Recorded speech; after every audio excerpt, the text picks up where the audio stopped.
నాటకం చూడాల్సి వస్తే ముందు వరుసలో కూర్చుంటాం. అదే సినిమా చూడాల్సి వస్తే వెనుక వరుసలో కూర్చుంటాం. ముందు వెనుక అన్నవి సాపేక్షం. సబ్బును తయారు చేయాలంటే ఆయిల్ కావాలి. అదే చేతికి అంటిన ఆయిల్ ని పోగొట్టుకోవాలంటే సబ్బు కావాలి. చిత్రంగా ఉంది కదూ, జీవితం కూడా ఇంతే. సమస్య వచ్చి పడింది, జీవితం అయిపోయింది అనుకోకూడదు. దానిని ఓ మలుపుగా భావించాలి.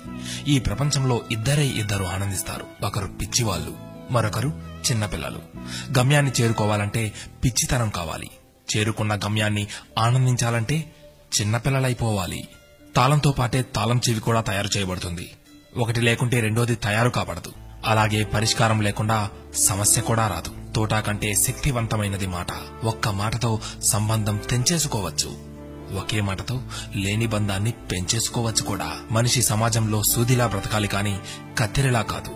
సూది పని ఎప్పుడు జోడించడం మాత్రమే, కత్తెర పని ఎప్పుడు విడదీయడమే. అందరినీ కలుపుకుంటూ బ్రతకాలే గాని కత్తెరలా విడదీస్తూ కాదు.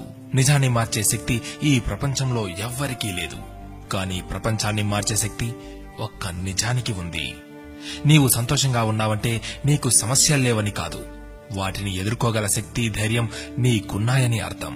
స్నేహితుడిని నీ దుఃఖ సమయంలోనూ, యోధుడిని యుద్ధంలోనూ, భార్యను పేదరికంలోనూ, గొప్ప వ్యక్తిని అతని వినయంలోనూ పరీక్షించాలి. చేసిన తప్పుకు క్షమాపణ అడిగినవాడు ధైర్యవంతుడు. ఎదుటి వారి తప్పును క్షమించగలిగిన వాడు బలవంతుడు. కష్టం అందరికీ శత్రువే, కాని కష్టాన్ని కూడా చిరునవ్వుతో స్వీకరిస్తే అది సుఖమై నిన్ను ప్రేమిస్తుంది. ఓటమి లేనివాడికి అనుభవం రాదు, అనుభవం లేనివాడికి జ్ఞానం రాదు. గెలిచినప్పుడు గెలుపును స్వీకరించు, ఓడినప్పుడు పాఠాన్ని స్వీకరించు. ఓడిపోయి విశ్రాంతి తీసుకుంటున్నప్పుడు ఆ ఓటమి నేర్పిన పాఠాన్ని చదువుకో. నీవే గెలుస్తావు. ఎవరికైనా ఉండేది రోజుకు 24 గంటలు మాత్రమే. గెలిచేవాడు ఆ 24 గంటలు కష్టపడుతుంటాడు. ఓడేవాడు ఆ 24 గంటలు ఎలా కష్టపడాలా అని ఆలోచిస్తుంటాడు. అంతే తేడా. గెలవాలన్న తపన, గెలవగలను అన్న నమ్మకం, నిరంతర సాధన, ఈ మూడే నిన్ను గెలుపుకు దగ్గర చేసే సాధనాలు. నేను గెలవటంలో ఓడిపోవచ్చు, కానీ ప్రయత్నించడంలో గెలుస్తున్నాను. ప్రయత్నిస్తూ గెలుస్తాను, గెలిచి తీరుతాను. స్వయం కృషితో పైకొచ్చిన వారికి ఆత్మవిశ్వాసం ఉంటుంది గాని అహంకారం ఉండదు.